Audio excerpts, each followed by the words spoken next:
Hi, my name's Marnie, the Boisset sommelier, and today we're talking about Zinfandel, specifically about the Alexander Valley Zinfandel from Buena Vista. This Zinfandel shares vineyard sources with a few wines that we've had in our collection in the past that had different names, but we wanted to have one just for ourselves for the ambassadors, since Zinfandel is such a huge popular item in our customer base.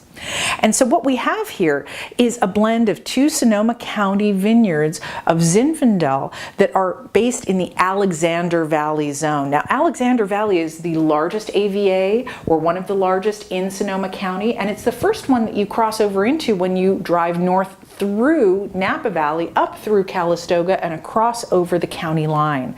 And because of that, its proximity to Napa and its distance from the ocean help us understand that this might be a warmer climate region that does better with darker red-skinned grapes like Cabernet Sauvignon and Zinfandel than it does for Chardonnay or Pinot Noir, for example.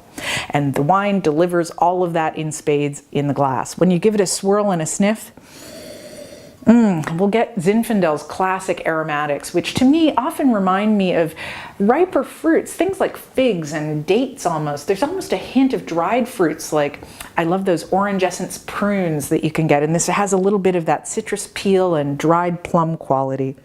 When we give it a taste,